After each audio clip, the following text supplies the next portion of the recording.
அன்பு செல்லமே, முடிந்து போன வாழ்க்கையை திரும்பி பார்க்காதே. பார்க்கும் பொழுது காயங்கள் வரும்.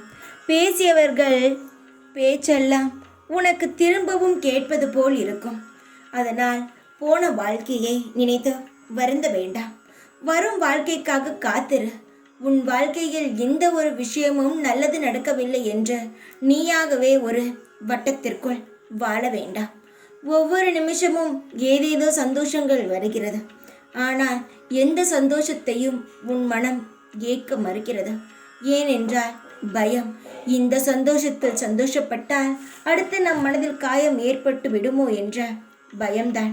பயந்து கொண்டே இருந்தால் வாழ்க்கையில் எந்த ஒரு விஷயத்தையும் எந்த ஒரு செயலையும் அனுபவிக்க முடியாது என்பதை நீ முழுமையாக ஏற்றுக்கொள்.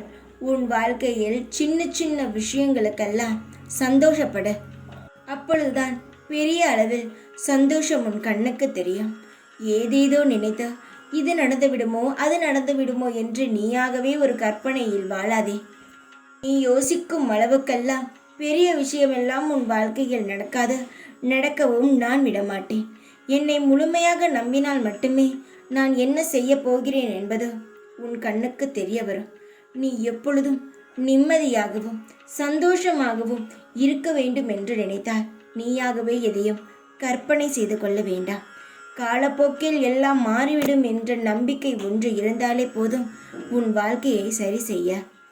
முரடான வாழ்க்கையெல்லாம் முடிந்து இனிப்பான சந்தோஷத்தை பார்க்க போகும் நாட்கள் வந்துவிட்டது. இன்னமும் நீ பழைய விஷயத்தை எல்லாம் நினைத்து கொண்டு இருந்தால் உன்னுடைய புதிய வாழ்க்கையை உன் கண்ணால் பார்க்க முடியாது. புரிந்து கொள். எல்லா விஷயங்களும் எல்லாருக்கும் நடப்பதுதான். சில விஷயங்கள் உனக்கு அதிகமாகவே நடந்துவிட்டது. இதை நினைத்து கவலை கொள்ளாதே. கவலைப்பட்டது எல்லாமே போதும். வாழ்க்கையில் சந்தோஷமான நிலையும் வரும். உனக்கு வந்தும் விட்டது. ஏற்றுக்கொள். எப்பொழுதும் தனிமையில் வாடாதே. உன்னுடைய கவலையில் உறைந்து போய் நிற்காதே. நான் இருக்கிறேன் என்பதை முழுமையாக நம்பி புதிதாக வரும் சந்தோஷமான வாழ்க்கையை ஏற்றுக்கொண்டு நிம்மதியாக இரு. எப்பொழுதும் உன் கூடவே இருப்பேன் நான். ஓம் சாய்ராம்.